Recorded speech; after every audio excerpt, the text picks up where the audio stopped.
अस्सलाम वालेकुम अजीज़ तलबा, उम्मीद है आप सब खैरियत से होंगे। आपके यूट्यूब चैनल पर खुश आमदीद। आज है इस वीडियो लेक्चर है अंदर हम स्टमक के बारे में पढ़े हैं, मैदे के बारे में पढ़े हैं। मैदा जो है ये इंसानी डाइजेस्टिव सिस्टम का एक अहम हिस्सा है जहाँ पर खुराक को हजम किया जाता है। अगर हम मैदे की शेप के बारे में बात करें तो मैदे की जो शेप है वो है जे शेप्ड। इसकी शक्ल जो है वो जे शेप्ड होती है। और अगर हम इसकी लोकेशन की बात करें तो ये इंसान है अंदर कहाँ पे पाया जाता है, तो ये पेट में पाया जाता है। और पेट को बायोलॉजी की जुबान में एब्डोमिनल कैविटी का नाम दिया जाता है। तो ये एब्डोमिनल कैविटी में अपर लेफ्ट साइड पे बिलो द डायाफ्राम पाया जाता है। अब ये डायाफ्राम जो है ये मसल्स का बना हुआ एक पर्दा है जो आपकी पसलियों के नीचे मौजूद होता है। तो ये डायाफ्राम से भी नीचे लेफ्ट साइड पे जो है बाईं जानब जो है मैदा पाया जाता है। अब ये मैदा जो है वो ऊपर से फूड पाइप से जुड़ा हुआ होता है। तो जहां पर फूड पाइप एंड होती है और मैदा जो है वो शुरू होता है, वहां पर एक मसल्स का बना हुआ छल्ला होता है जिसे हम रिंग ऑफ मसल्स का नाम देते हैं। ये मसल्स जब रिलैक्स करते हैं तो ओपन होता है, जिसकी वजह से फूड जो है वो मैदे के अंदर एंटर हो जाता है। जब एंटर हो जाता है तो पीछे से ये मसल्स कंट्रैक्ट कर रहे उस एसोफेगस को बंद कर देते हैं, क्लोज कर देते हैं। तो मैदे का वो वाला पोर्शन जो ऊपर फूड पाइप के साथ जुड़ा हुआ हो उसे हम बोलते हैं अपर ओपनिंग ऑफ स्टमक, और इसका नाम है कार्डियक एंड। कार्डियक एंड इसलिए बोला जाता है क्योंकि इसी के पास इधर दिल भी मौजूद होता है, तो इसे कार्डियक एंड का नाम दिया जाता है। और यहाँ पर जो रिंग ऑफ मसल्स पाए जाते हैं उसे हम नाम देते हैं कार्डियक स्फिंक्टर। ये मसल्स हैं तो इसका नाम है कार्डियक स्फिंक्टर। अब चूंकि ये एसोफेगस में निचली जानब मौजूद है, यहाँ पे एसोफेगस एंड हो जाती है, तो इसी कार्डियक स्फिंक्टर का दूसरा नाम है लोअर एसोफेजियल स्फिंक्टर। जब फूड एक दफा मैदे के अंदर एंटर हो जाए तो इसे बंद कर दिया जाता है, लोअर एसोफेजियल स्फिंक्टर बंद हो जाता है ताकि ये फूड जो है कहीं वापस ना जाना शुरू हो जाए, इसका मूवमेंट ऑफ बैक फ्लो ना होना शुरू हो जाए। इसके बाद मैदे का जो आखिरी हिस्सा है लास्ट पोर्शन जो है वहां पर भी एक ओपनिंग मौजूद होती है जो आधे स्मॉल इंटेस्टाइन के साथ जुड़ी हुई होती है। यानी अब मैदे ने आधे स्मॉल इंटेस्टाइन में तब्दील हो जाना होता है। तो अब यहाँ पर भी जो एंड है, जो सिरा है, उसे हम बोलते हैं पाइलोरिक एंड। ये वाला जो सिरा है मैदे का आखिरी सिरा जो है इसे हम नाम देते हैं ये पाइलोरिक एंड है।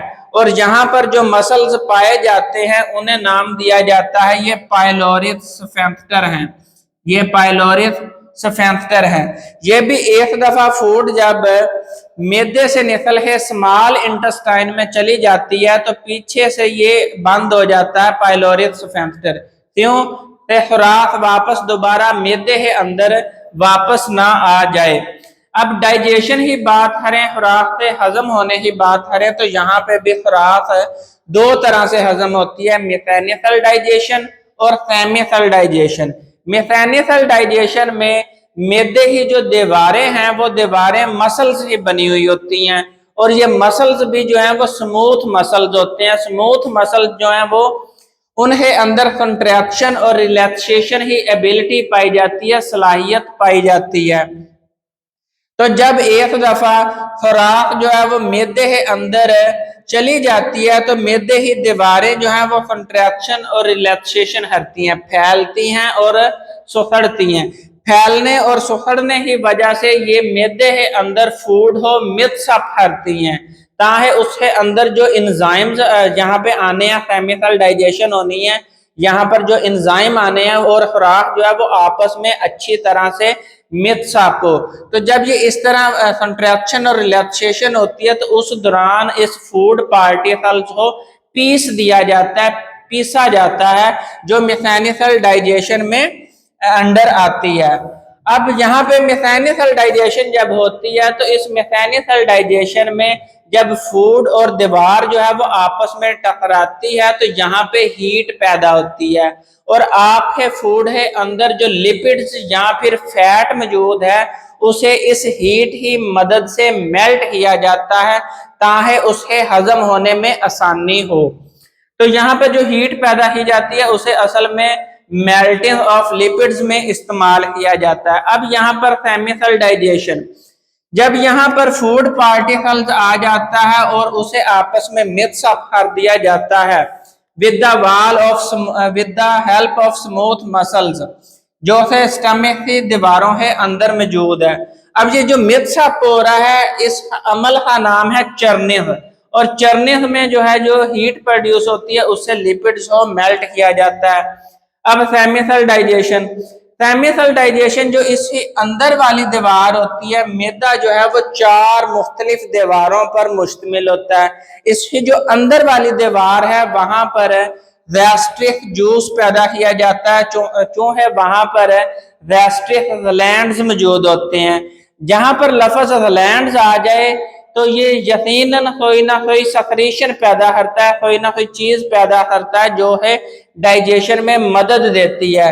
तो ये जो गैस्ट्रिक ग्लैंड्स हैं ये दीवार अंदर वाली दीवार में मौजूद होते हैं और ये गैस्ट्रिक जूस पैदा करते हैं। गैस्ट्रिक जूस में 3 चीजें होती हैं, हाइड्रोक्लोरिक एसिड HCl, पेप्सिनोजेन और म्यूकस। ये जो म्यूकस है ये मैदे ही अंदर वाली दीवार के साथ चिपचिपा मादा होता है जिसका नाम म्यूकस होता है। दरअसल मैदे के अंदर HCl ने पैदा होना होता है, और HCl एक बहुत स्ट्रॉन्ग एसिड है, ये किसी भी मेटल को डिजोल्व करने के लिए इस्तेमाल होता है। जो है ये नेचर ने मैदे के अंदर पैदा करना है तो ये तो मैदे का सत्यानाश कर दे है, ये तो उस फूड को डिजोल्व करने के साथ साथ ये तो स्टमक की जो दीवारें हैं उसे भी डिजोल्व करे है। तो यहाँ पर नेचर ने म्यूकस जो है वो स्टमक की इनर जो वॉल है अंदर वाली दीवार है उसके साथ ये म्यूकस पैदा हो जाती है ताकि हाइड्रोक्लोरिक एसिड जो है वो मैदे को नुकसान ना पहुंचाए। उसके बाद पेप्सिनोजेन एक एंजाइम है। पेप्सिनोजेन जो है ये प्रोटीन डाइजेस्टिव एंजाइम है। पेप्सिनोजेन जो है वो पैदा इनएक्टिव फॉर्म में किया जाता है। अगर ये हर टाइम एक्टिव फॉर्म में पैदा किया जाए तो ये प्रोटीन डाइजेस्टिव एंजाइम है। हमारा स्टमक भी जो है वो मीट से होस्ट से बना हुआ है और होस्ट भी जो है वो प्रोटीन है, तो ये मैदे ही दीवारों को भी जो है वो डिजोल्व या फिर आप कह लें डाइजेस्ट करने की सलाहियत रखता है। तो इसे नेचर जो है वो इन एक्टिव फॉर्म में पैदा करता है और उधर से HCl आ जाता है। अब इन एक्टिव पेप्सिनोजेन को एक्टिव पेप्सिन में बदलने के लिए HCl इस्तेमाल होता है। पेप्सिनोजेन जो है वो एक्टिव है पेप्सिन में तब्दील हो जाता है। ये पेप्सिन एंजाइम जो है प्रोटीन ही डाइजेशन में इस्तेमाल होता है, और ये प्रोटीन जो है ये पॉलीमर ऑफ अमाइनो एसिड्स है। ये पॉलीमर ऑफ अमाइनो एसिड यानी कि प्रोटीन को तोड़कर पेप्टाइड्स में बदल देता है। अब ये पेप्टाइड्स क्या हैं?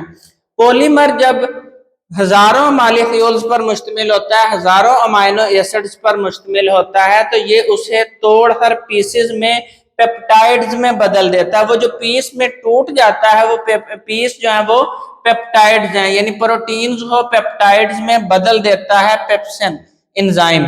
पेप्सिन एक्टिव फॉर्म है और पेप्सिनोजेन इनएक्टिव फॉर्म है।